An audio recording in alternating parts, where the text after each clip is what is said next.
The Quest by Saki. An unwanted peace hung over the Villa Elsinore, broken, however, at frequent intervals by clamorous lamentations suggestive of bewildered bereavement.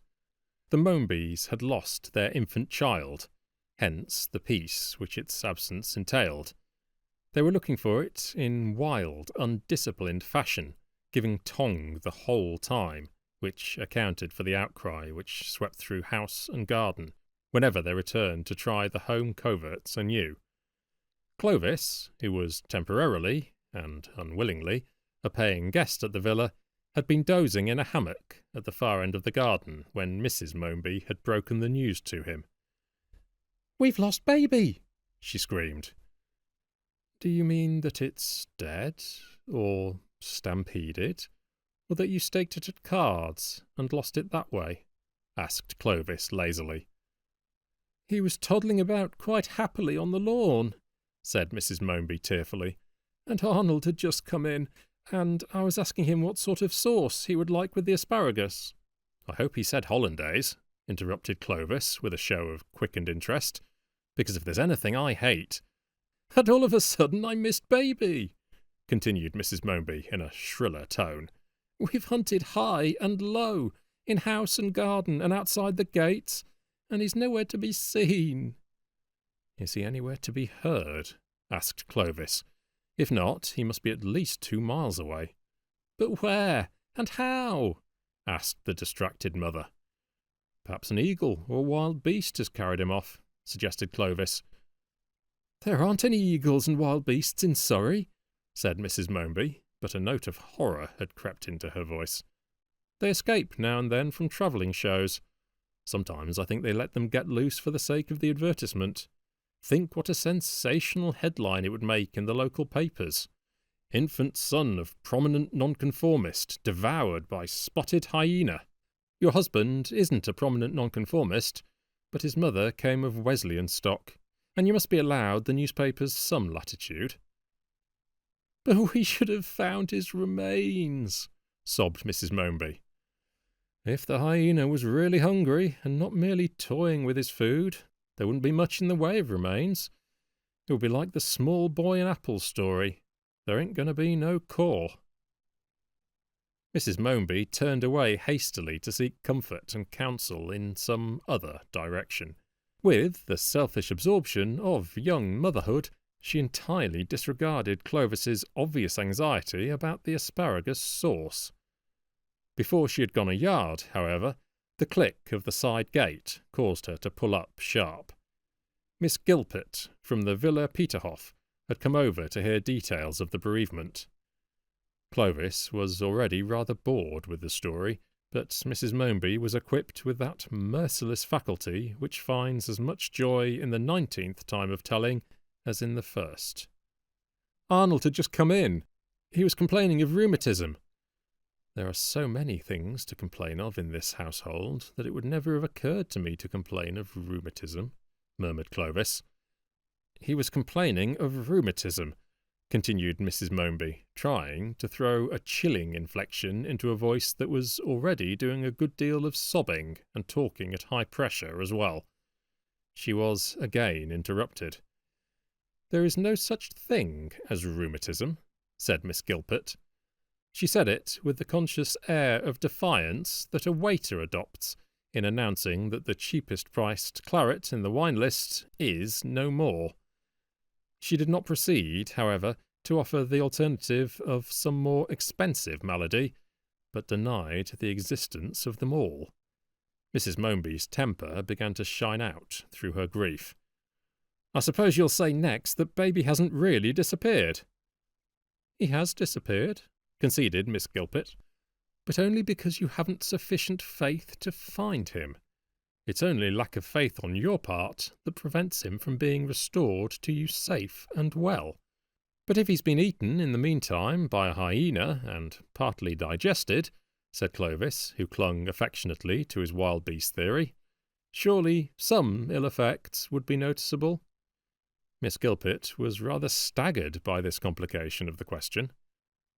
"I feel sure that a hyena has not eaten him," she said lamely. The hyena may be equally certain that it has. You see, it may have just as much faith as you have, and more special knowledge as to the present whereabouts of the baby. Mrs. Momeby was in tears again. "If you have faith," she sobbed, struck by a happy inspiration, "won't you find our little Eric for us? I am sure you have powers that are denied to us." Rosemary Gilpet was thoroughly sincere in her adherence to Christian Science principles. Whether she understood or correctly expounded them, the learned in such matters may best decide. In the present case, she was undoubtedly confronted with a great opportunity, and as she started forth on her vague search, she strenuously summoned to her aid every scrap of faith that she possessed. She passed out into the bare and open high road, followed by Mrs. Momeby's warning, "It's no use going there. We've searched there a dozen times." But Rosemary's ears were already deaf to all things save self-congratulation. For, sitting in the middle of the highway, playing contentedly with the dust and some faded buttercups, was a white pinafored baby, with a mop of tow-coloured hair tied over one temple with a pale blue ribbon. Taking first the usual feminine precaution of looking to see that no motor car was on the distant horizon, Rosemary dashed at the child and bore it, despite its vigorous opposition, in through the portals of Elsinore.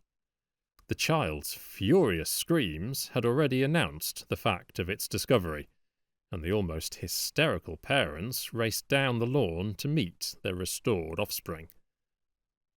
The aesthetic value of the scene was marred, in some degree, by Rosemary's difficulty in holding the struggling infant, which was borne wrong-end foremost towards the agitated bosom of its family. "Our own little Eric come back to us!" cried the Momebys in unison, as the child had rammed its fists tightly into its eye sockets, and nothing could be seen of its face but a widely gaping mouth. The recognition was, in itself, almost an act of faith. "Is he glad to get back to Daddy and Mummy again?" crooned Mrs. Momeby. The preference which the child was showing for its dust and buttercup distractions was so marked that the question struck Clovis as being unnecessarily tactless. "Give him a ride on the roly-poly," suggested the father brilliantly, as the howls continued with no sign of early abatement. In a moment the child had been placed astride the big garden roller, and a preliminary tug was given to set it in motion. From the hollow depths of the cylinder came an ear-splitting roar, drowning even the vocal efforts of the squalling baby, and immediately afterwards there crept forth a white pinafored infant with a mop of tow-coloured hair tied over one temple with a pale blue ribbon. There was no mistaking either the features or the lung power of the new arrival. "Our own little Eric!" screamed Mrs. Momeby, pouncing on him and nearly smothering him with kisses. "Did he hide in the roly-poly to give us all a big fright?" This was the obvious explanation of the child's sudden disappearance and equally abrupt discovery. There remained, however, the problem of the interloping baby, which now sat whimpering on the lawn in a disfavour as chilling as its previous popularity had been unwelcome. The Momebys glared at it as though it had wormed its way into their short-lived affections by heartless and unworthy pretences. Miss Gilpet's face took on an ashen tinge as she stared helplessly at the bunched-up figure that had been such a gladsome sight to her eyes a few moments ago. "When love is over, how little of love even the lover understands," quoted Clovis to himself. Rosemary was the first to break the silence.